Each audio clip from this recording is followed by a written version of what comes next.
most of my life has been spent as an early childhood professional. And that means that my life for the last 30 years has been spent with women. And as an early childhood professional, my life has been spent not just with women, but in such a low-paying profession, women of poverty. And within that group, my life has been spent with women of poverty and color. Color is a politically correct term that means Latinas, means Asian women, Muslim women, Black women.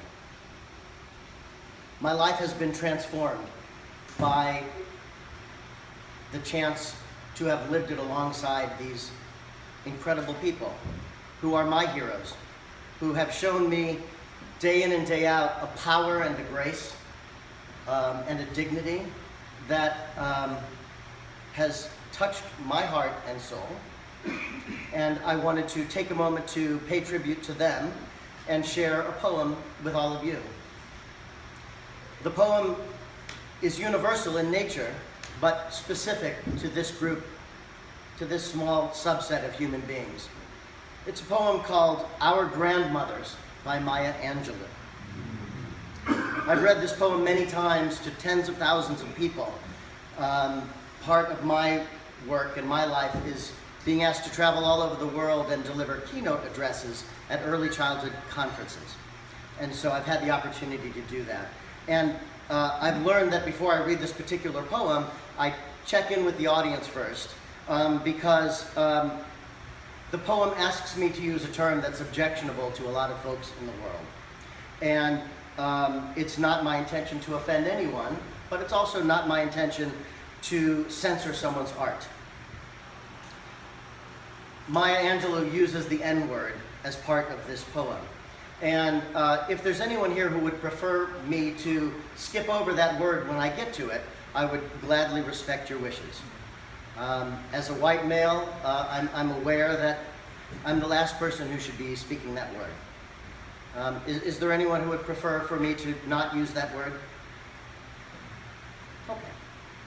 Our Grandmothers by Maya Angelou. She lay, skin down on the moist dirt, the canebrake rustling with the whispers of leaves and the loud longing of hounds and the ransack of hunters crackling the near branches. She muttered, lifting her head a nod toward freedom, I shall not be moved. She gathered her babies, their tears slick as oil on black faces, their young eyes canvassing mornings of madness. Mama, is Master going to sell you from us tomorrow? Yes. Unless you keep walking more and talking less? Yes. Unless the keeper of our lives releases me from all commandments? Yes. And your lives, never mine to live, will be executed upon the killing floor of innocence. Unless you match my heart and words, saying with me, I shall not be moved. In Virginia tobacco fields, leaning into the curve on Steinway pianos, along Arkansas roads, in the red hills of Georgia, into the palms of her chained hands, she cried against calamity, you have tried to destroy me, and though I perish daily, I shall not be moved. Her universe, often summarized into one black body, falling finally from the tree to her feet, made her cry each time in a new voice, all my past hastens to defeat, and strangers claim the glory of my love. Iniquity has bound me to his bed, yet I must not be moved. She heard the names, swirling ribbons in the wind of history. Nigger, nigger bitch, heifer, mammy, property, creature, ape, baboon, whore, hot-tail, thing, it.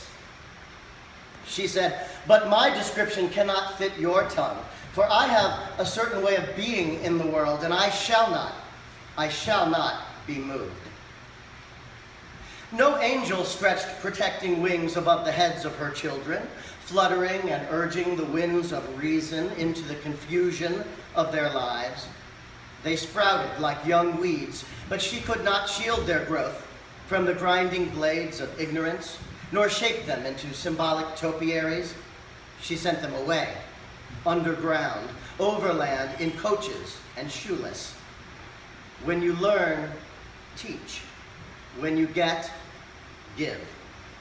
As for me, I shall not be moved. She stood in mid-ocean seeking dry land. She searched God's face. Assured, she placed her fire of service on the altar, and though clothed in the finery of faith, when she appeared at the temple door, no sign welcomed Black grandmother, enter here. Into the crashing sound, into wickedness, she cried, no one, nor no 1,000,000 ones dare deny me, God. I go forth alone and stand as 10,000. The divine upon my right impels me to pull forever at the latch on freedom's gate. The Holy Spirit upon my left leads my feet without ceasing into the camp of the righteous and into the tents of the free. These mama faces, lemon yellow, plum purple, honey brown, have grimaced and twisted down a pyramid of years. She is Sheba and Sojourner, Harriet and Zora, Mary Bethune and Angela, Annie to Zenobia. She stands before the abortion clinic, confounded by the lack of choices, in the welfare line, reduced to the pity of handouts, ordained in the pulpit, shielded by the mysteries, in the operating room, husbanding life, in the choir loft, holding God in her throat, on lonely street corners, hawking her body, in the classroom, loving the children to understanding. Centered on the world stage, she sings to her loved and beloveds, to her foes and detractors. However I am perceived and deceived, however my ignorance and conceits, lay aside your fears that I will be undone, for I shall not be moved.